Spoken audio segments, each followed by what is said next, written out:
All right, let's get started. Hello, everyone. We're very excited to have you join us today for Origin and Cause's 4th annual national tour. Every October for the past few years, we've been fortunate to travel all across the country from St. John's, Newfoundland to Victoria, BC, to meet you face to face and offer you some technical training and have an opportunity to shake your hand and thank you for your business.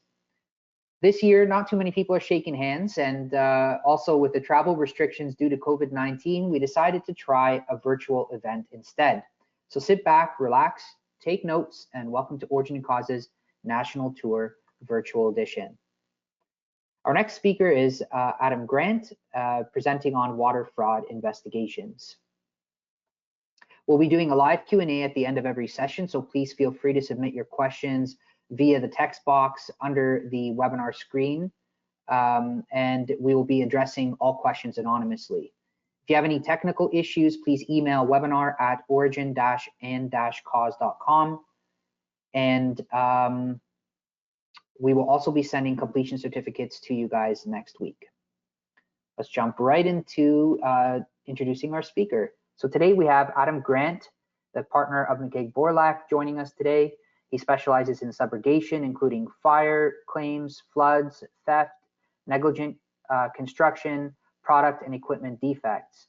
He represents insurers as well as public authorities such as TSSA and has conducted numerous trials and appeals for clients. Without further ado, ladies and gentlemen, please welcome Adam Grant.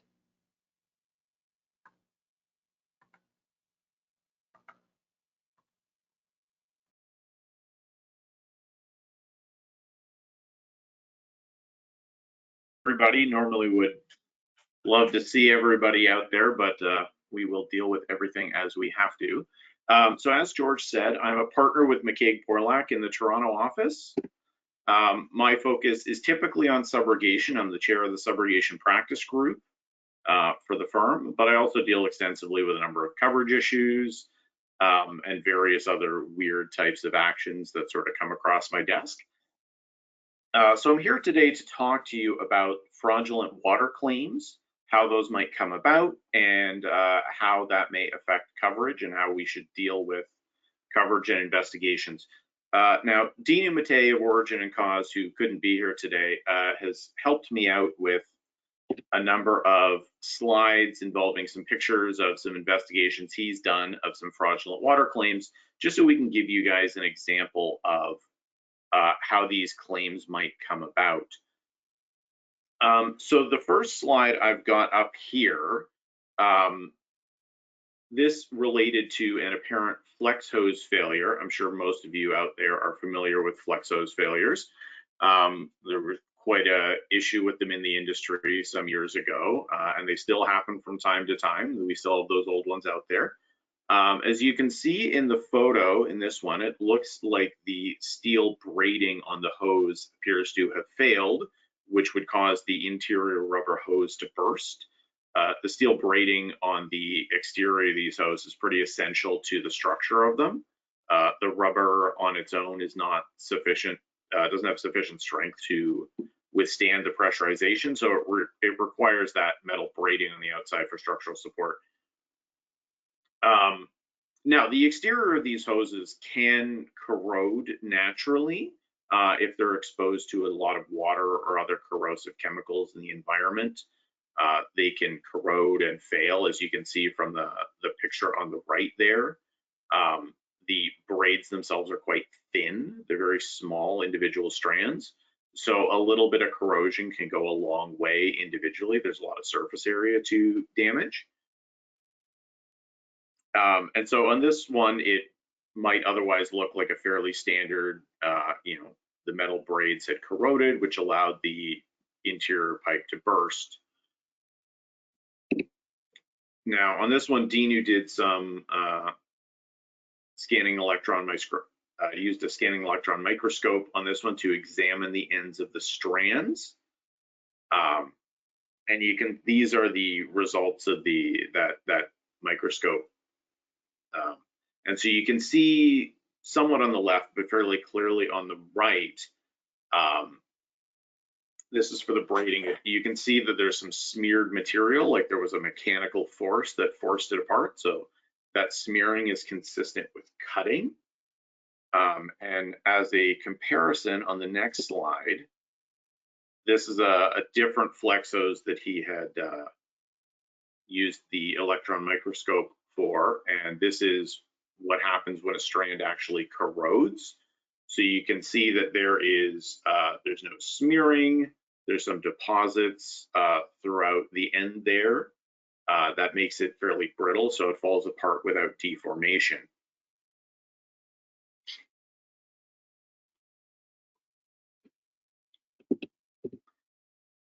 So the end result here is that the homeowner or tenant who was involved ended up just cutting the metal braids, either to cause the loss itself or to cover up another water loss by trying to make it out as if it was a failure of the flex hose. So while this one ended up being a fairly blatant example of altering the evidence in this case, nevertheless, it did take some fairly detailed investigation to actually figure it out. On its face, it wouldn't have been perfectly evident that the strands were actually cut.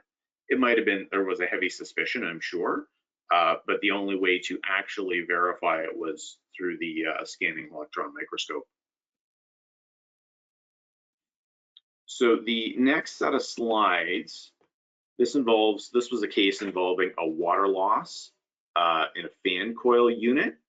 So the contractor was replacing the fan coil unit when water discharged from the isolation valve that is connected to the fan coil unit. Typically, you would just turn it off at that valve, disconnect the fan coil unit that provides heating and cooling in this office environment, and then you could disconnect it and replace it. In this case, when he removed the fan coil unit, water just shot out of this pipe. Now, the contractor who ultimately reported the loss and was dealing with it in the end claims that he closed the valve, but there was no internal ball valve. There was no internal ball sort of within the valve itself, which would be pretty unusual and sounded a little fishy. So that led to some further investigation. Now, the further investigation determined that the ball had actually been forcibly removed from the interior of the valve. And you can see this is damage to the internal threads on the valve. Presumably somebody used a pair of pliers or some other tool to grab it to try and pull the ball out of the valve. So it's likely a case of, the contractor who was dealing with this fan coil unit didn't know what he was doing, either didn't shut the valve off or caused a water discharge some other way, and tried to cover it up by saying that, well, the ball wasn't really in the valve.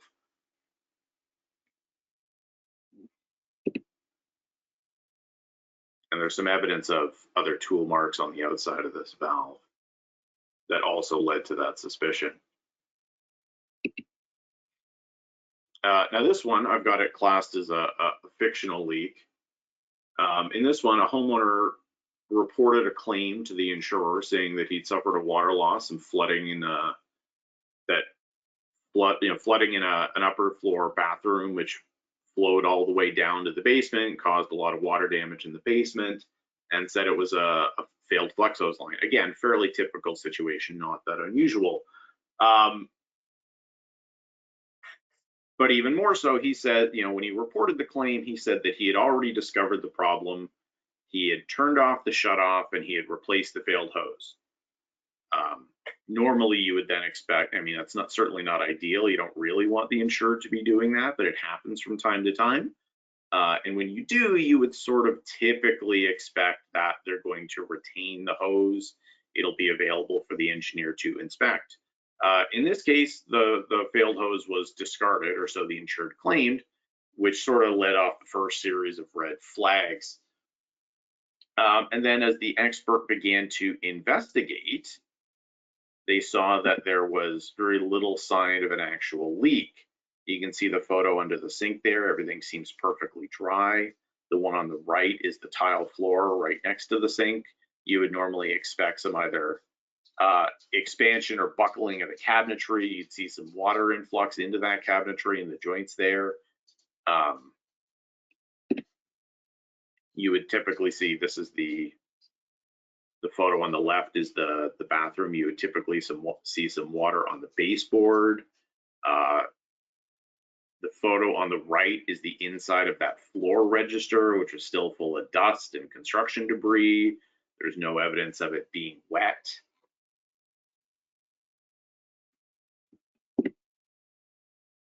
You've got pictures in the ceiling space, and then the kitchen downstairs, and there's no evidence of water infiltration anywhere. So presumably in this case, you can see there's some dust on the chandelier. The basement floors had already been removed. The baseboards had been removed. So this was the case where there may well have been some water damage at some point.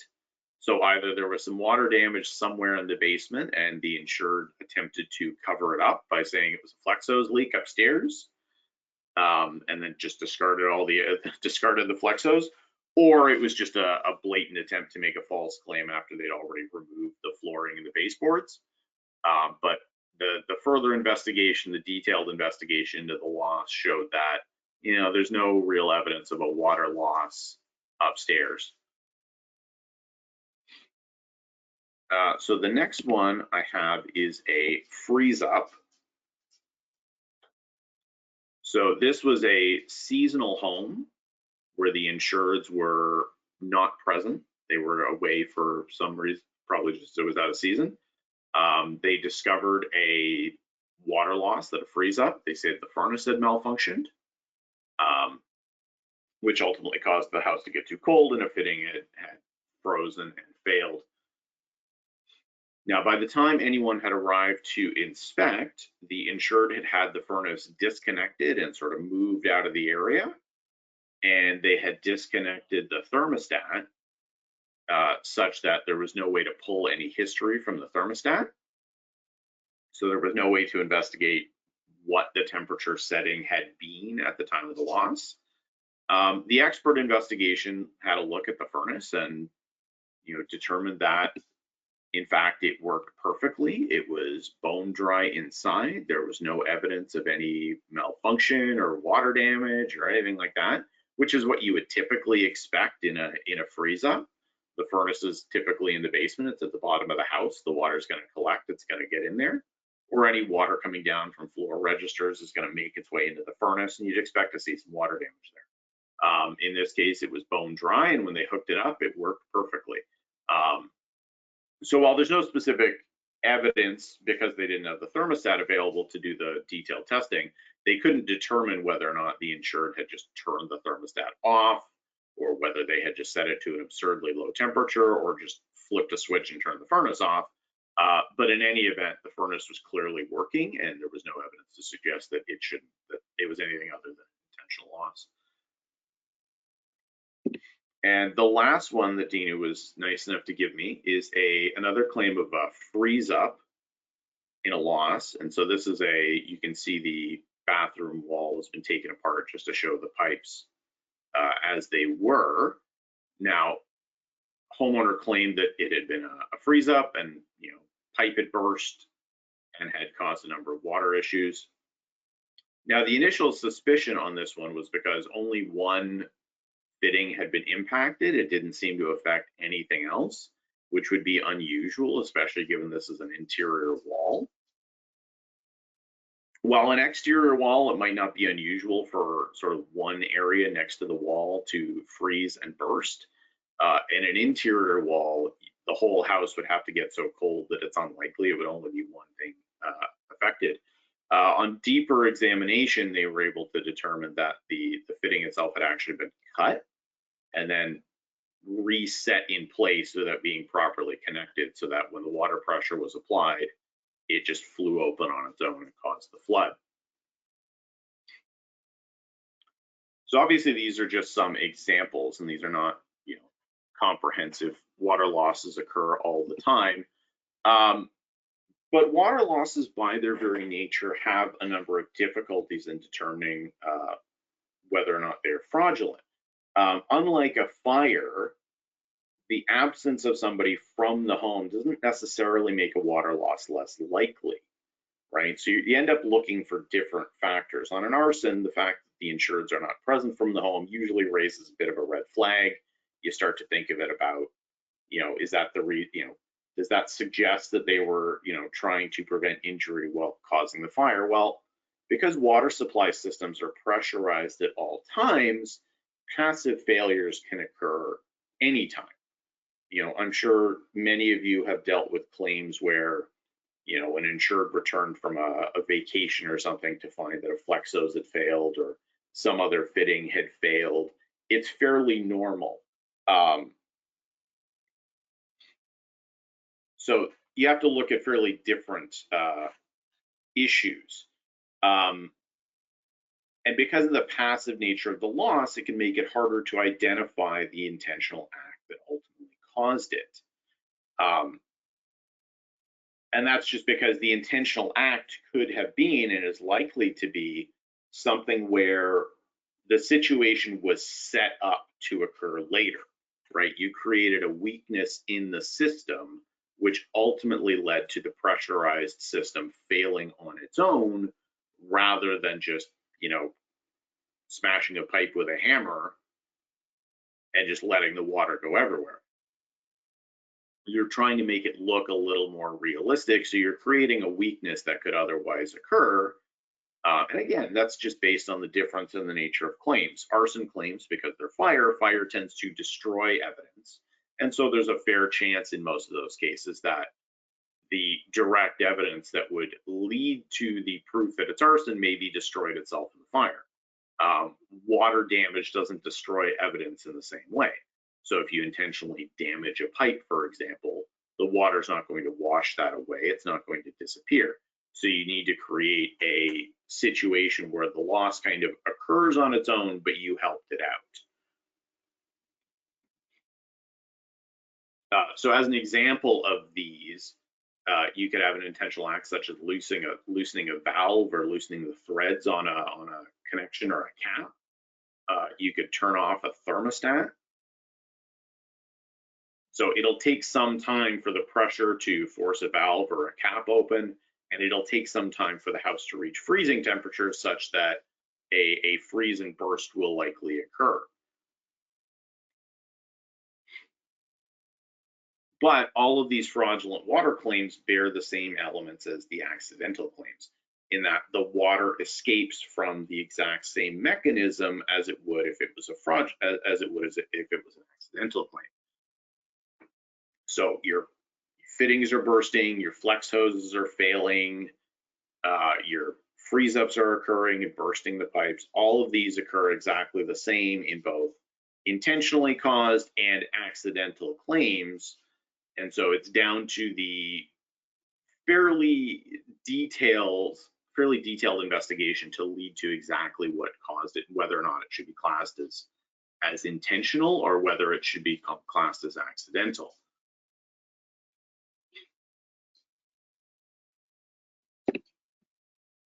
So from a coverage perspective, what do you do with this information? You have to think about how this all affects coverage and how you're going to deal with it up front. At the front end, I think the primary thing you need to look at is bad faith claims. And that's always the concern among the insurance industry is how do we avoid bad faith claims? How do we deal with this the insured rather, and how do we do the due diligence we need to determine whether or not coverage is appropriate while also being fair to the insured. The Whiten and Pilot case is obviously the fairly extreme example of what can happen if you sort of leave your insured in the lurch. But it serves as a good warning to the industry that you can't just run on a gut instinct as to what might have occurred and just refuse to pay for anything or cut your insured off unnecessarily while you're still investigating the loss.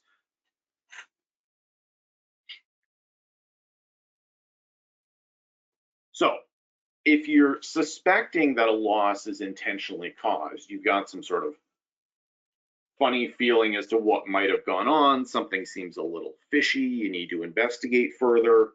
Obviously, you can investigate and you should investigate. But in the interim, you're going to have to deal with the insured almost neutrally. So you shouldn't act as if you're assuming that there's going to be a denial of coverage.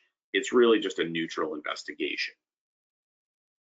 So this likely means that you're going to have to incur ALE payments. You're going to have to pay for them to stay at a hotel or some other rental accommodation while you're doing the investigation.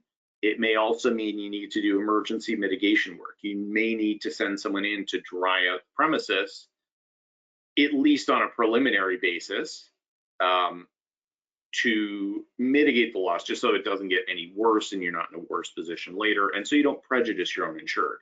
You don't want to leave the situation there such that the walls get moldy and it becomes worse for the insured for you having dealt with it. You should be careful on that front because you may not want to do the full-blown mitigation work. You may not want to cut the walls off quite yet, because the engineer who you bring in to investigate will probably need to look at that. They'll want to see the evidence that is there in terms of where exactly the water has gone. Similar to a fire type investigation, they'll want to see exactly where it's heaviest, where it flowed from, where it flowed through, and anytime you sort of cut and remove the drywall, you may eliminate some of the evidence of that. So certainly you'll need to do some emergency mitigation, but you may not want to deal with it entirely in the same way.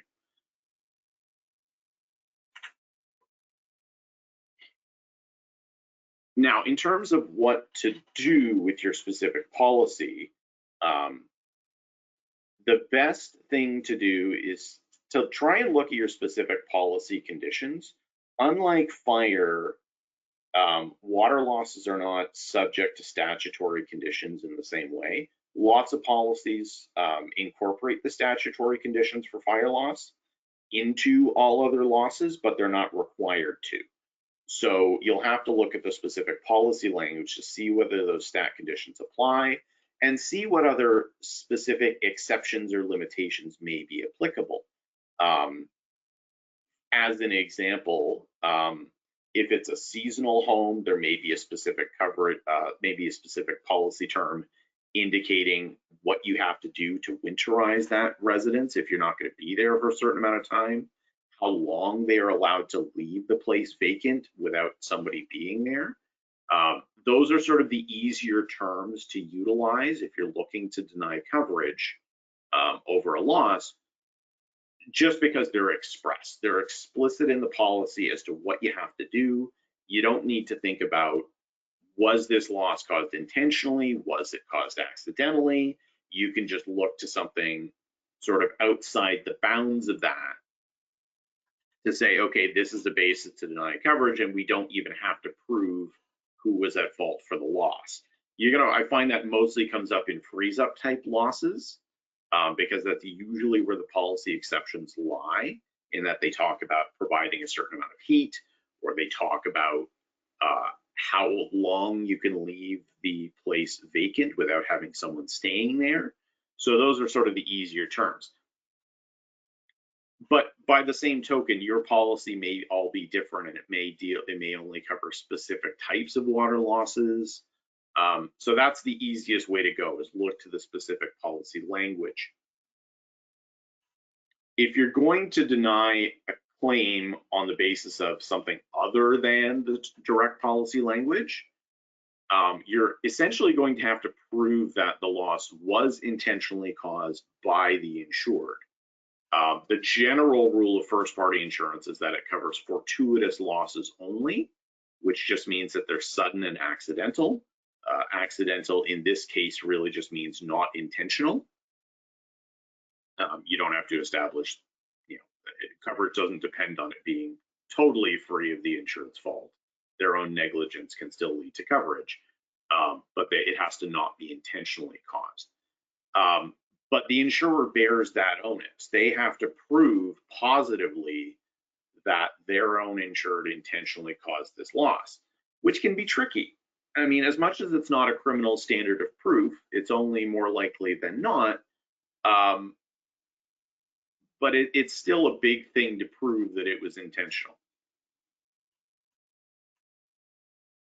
And in part, that's because the investigation for these can suggest negligence as being just as likely as a cause as an intentional loss. Again, freeze-ups are the biggest sort of example of this, of, if a thermostat got turned off, which led just before they left for vacation or something, and led to a freeze-up, does that necessarily mean that they did it intentionally? Or might that have been just a mistake on their part? And if both inferences are just as likely, the court is likely going to lean on it being negligent rather than intentional. Obviously the Flexos example with the cut strands, probably a good inference to say that that was intentional. There's no other way that could have occurred. But if they were really just trying to cover up the actual cause, if they're messing with the evidence, cutting strands on Flexos, cutting a line or something like that, removing the ball valve as we saw earlier, if that wasn't actually the cause of the loss, and the cause of the loss was really something accidental, altering the evidence certainly affects the credibility of the party who's suggesting that there was a different cause, but it doesn't necessarily positively prove that something was intentional. So it can be a real problem, especially because it's not like you're typically dealing with a situation where you have a lot of witnesses. You don't have people who can say exactly what happened. You're usually relying on the insured to tell you what happened, and you may be in a position where you have to disprove what it is that they're telling you. So how do you investigate some of these losses? Number one, like I say, causation is key. You need to know how the loss occurred, but not just the mechanism of the loss. It's easy to say that a loss occurred because of a failed flex hose, but you need to know precisely what caused it to fail, because like I said, these loss mechanisms are the same for both negligent and intentional losses. So you need to get deeper. So you need to figure out exactly how this loss occurred, not just, the flex hose burst and that was the end of it. You need to look deeper and say, okay, what caused it to burst? To what extent was it if it's a corrosive failure, if it's something like that, is it internal, is it external? Did something speed it along? Was it exposed to a different environment? Things like that. And so that is necessarily going to involve expert investigation. You're going to need to have somebody look at the physical evidence directly and see exactly what caused that failure. Sometimes it's evident, the loss mechanism might be perfectly evident, like again, a freeze up. A burst pipe that froze is fairly obvious to look at the front end. You can see what it looks like. Most of us will recognize it a mile away. But the question then becomes, okay, what caused that freeze up? Freeze ups in particular lead to a whole host of different questions. So because it necessarily means that the area around that pipe was allowed to reach a freezing temperature. So the question becomes, well, what heat was being provided to the house? Was there proper insulation in the area of the loss? Was the pipe properly placed? Was the pipe properly winterized, if it's the kind of pipe that would normally be expected to be in a cold zone? If it's a sprinkler pipe, obviously there's a whole host of different concerns as to whether proper maintenance was done and whether low points were drained if it's a dry system. So there's a whole host of questions to ask that are sort of on the expert end of, we need to dig into exactly what happened in and around these pipes and in and around the house generally to start assessing whether or not it might even potentially be a fraudulent claim. And you want to do this investigation as soon as possible, really as much as, or really right at the outset, as soon as you get the report of the claim. In part, it's to make sure that the physical evidence is available and isn't disturbed any more than necessary. because we all know that it can be disturbed. And and especially you want to have your engineer on site to have this inspection. I've dealt with too many claims where, well, not necessarily fraudulent, you know, a contractor is sent out, they have a look at the house and they say, well, the leak occurred at this point in the system from this part. They remove the part, send it to the engineer later. And I've had way too many cases where the engineer comes back and says, well, the leak might have been coming from there, but it wasn't the part itself. It was part of probably how it connected to the system. But because it's been removed and that's no longer available for me to look at, I can't make a determination. So you want your expert to have a look at the scene as it is and assess whatever information there might be on the scene, because there is way more information and evidence present on the scene than you or I might think is relevant. So better to let the forensic engineers go and take that look. But the adjuster on the end also has a fair bit of work to do at the outset as well, which is you want to get the freshest information from your insured, not just as to exactly how the loss occurred or what they witnessed or what they did to it, but generally with respect to maintenance and installation. The sooner that you can ask those questions of the insured, the sooner you can get the best information, because right at the beginning is when they are most motivated to help you and give you the information you need. As time goes on, and this is the same in the subrogation context, when the claim is fresh, it's very important to the insured, and they'll sort of typically bend over backwards to help you. The further along it goes, the less likely that is, especially once the building's been repaired, they've been paid, they're moved back. Asking them for information, while they may not expressly avoid you, it's much more difficult to get it from them. But especially if you are concerned about fraud or some sort of an inappropriate claim or something done intentionally, you want to get their story as soon as possible, get it written down, because they won't have a chance to, if they are lying, they won't have a chance to change it to deal with other discrepancies as may occur further.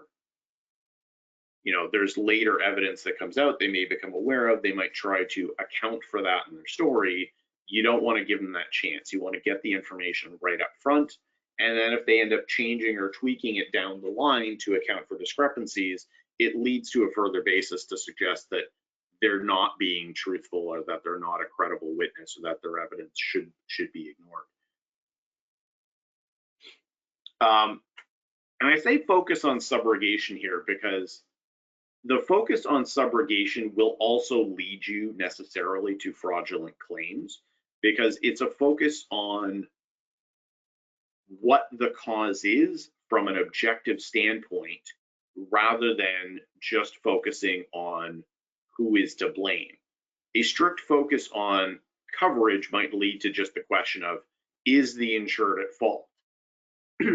Which is an important question, but if you also need to later determine, well, who is at fault, it's easier to just start from that blank slate, get somebody out there to investigate, get an expert out there to look at it, gather all the physical evidence, and try to determine objectively what caused this loss. And the engineer often isn't the one, and usually shouldn't be the one, to actually cast blame. They should just be the ones to say, here is how the loss occurred. And you can take the information from the engineer, you can take the information gathered from the adjuster, and you can focus independently on what is the express cause of the loss. And that may involve independent legal assistance, that may involve having some fresh eyes from another one of your colleagues looking at it. But all of that information will sort of lead you to both whether or not it's an intentional loss, such that there would be a basis to deny coverage, and also will lead you to, if it's not an intentional loss, here is what likely occurred. And so these are the people we can try to chase to pursue recovery. So subject to any questions. Yes, we've got questions pouring in. Thank you all for sending the questions. I'll get right to the first one. Do you have any examples of water damage due to either improperly installed fire sprinkler systems or intentionally tampering with fire sprinkler systems? Yes, tons. Sprinkler systems are one of my most favorite types of losses to deal with because there is almost always someone to blame. And as a subro lawyer, I like finding someone to blame for losses. I don't like them being merely accidental. So improper installation is quite common with sprinkler systems. The most typical cause of losses would usually be in a dry system. So a dry system, for those of you not aware, is a sprinkler system that's run in a cold zone, and it spends most of its life filled with compressed air. So once the sprinkler head goes, the compressed air escapes out of the system and it pops a valve which fills it with water, which then sprays out to deal with the fire. But because it's in a cold zone, they're prone to freeze ups if there's any water in the system whatsoever. So most of our losses dealing with dry sprinkler systems are a poor installation, usually because the slope is wrong. So any water that makes it into the sprinkler system, either as part of a test or as just by way of condensation, if you've got an improper slope, it's going to collect in a low point, and that will eventually freeze and burst at some point. But it's always an open question as to how cold it has to get for that to occur. On intentional circumstances, again, dry sprinklers are easy in the sense that any sort of failure to collect from a low point would lead to that loss. If you just didn't empty them every year like you're supposed to, it'll eventually lead to a buildup in the system. Or even on a wet system, it could be as simple as damaging a sprinkler head. They do fail from time to time, and a public a sprinkler head that's in a public space that is intentionally broken, and if it wasn't on camera or something like that, it could just as easily be blamed on a passerby or a random teenager or a vandal who just hit the head. Great. Next question. Is there a schedule that would show at a certain temperature it would take X hours to freeze up plumbing? So in a lab, you could probably determine that. The problem is you've got a whole host of other factors involved in a typical residence. Because these pipes are typically not exposed directly to the cold, so all of the cold air is getting, technically speaking, the heat is escaping by way of insulated walls or by openings. So it can be a little difficult to figure out how that heat is escaping, just because insulation varies throughout parts of the house. So there's no clean way to say in a residence, this is how long it's going to take. It more becomes a function of relative investigation, in the sense that, if your fittings are failing or bursting sort of in the middle of the house, well, it took longer for the cold air to reach that area than it did the outside. So if your exterior plumbing isn't failing, but your interior ones are, there's likely something more to it. Okay. Next question. How often are insurers successful in denials in regards to the insured disposing of evidence of the loss under the right for the insured to investigate? It's hard to say, just because most of these denials don't lead to decisions at the court level. So it's hard to say statistically exactly how frequent it is. And because of Whiten, insurers are a lot less likely to make those denials. So any of the sort of borderline cases where maybe it was intentional, but maybe it wasn't, insurers are tending to err on the side of caution and provide coverage. So it's really not clear.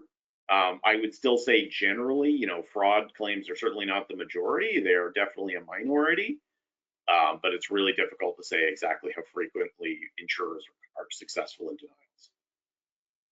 Great, thank you. Next question. What are your thoughts on the subrogation potential in cases where a supply line failed due to the exposure to cleaning chemicals?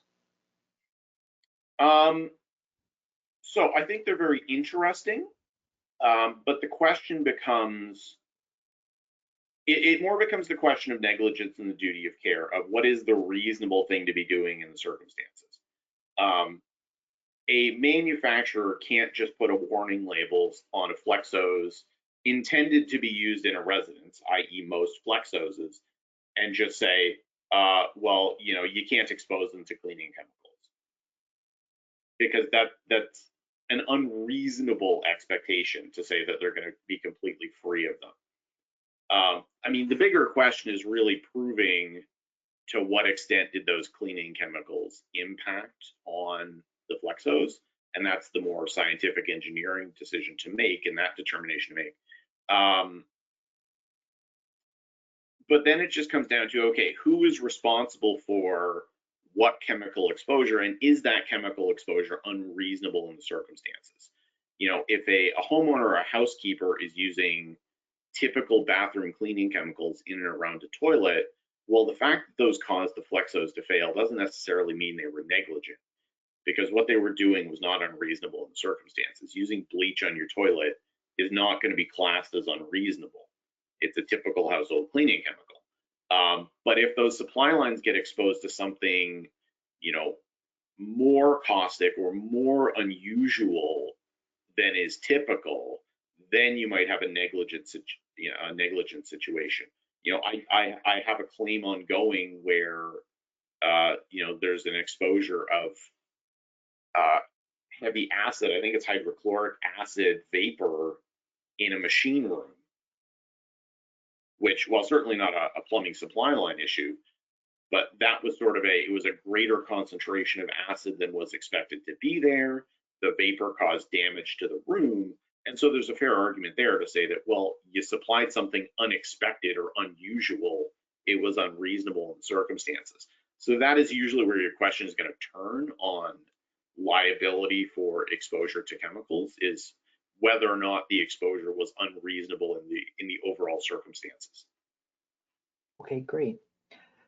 What is a reasonable period of time to allow for other involved parties to conduct their respective examinations of physical evidence before we can proceed with destructive testing, where these parties are not responding to our requests to conduct joint exams? So that is a question where I like to use my typical lawyer response of "it depends."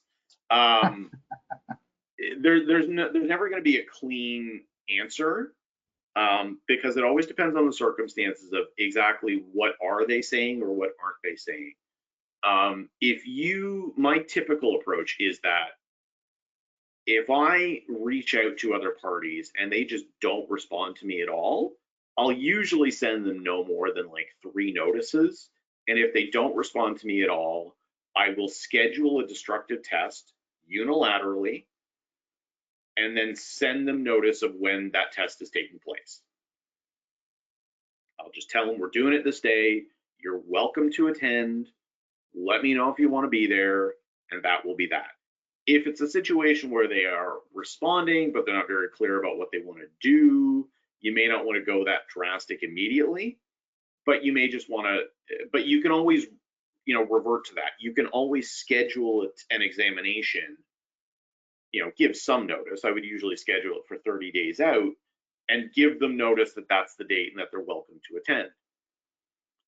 If they ask you to reschedule because they can't be available that date, reschedule and get a date, because it means they're paying attention.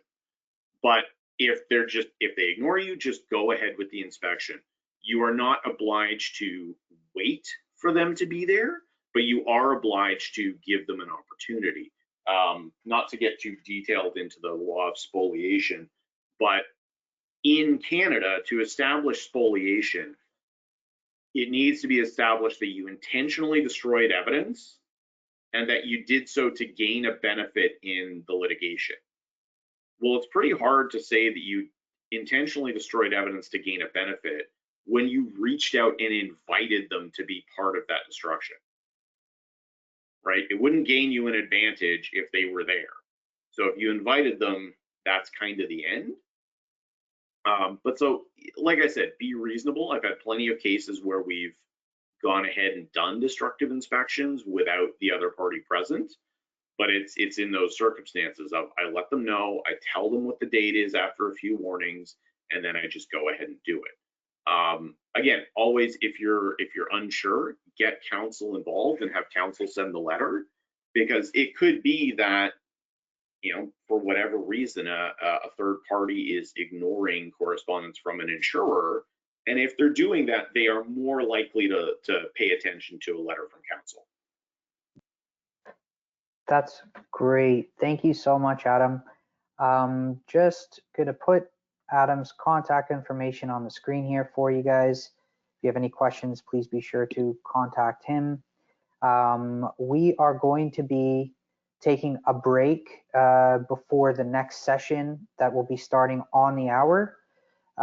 We are trying to iron out some technical issues where people are mentioning that they're not able to log in. Obviously, you guys are all logged in and you're not having any technical issues.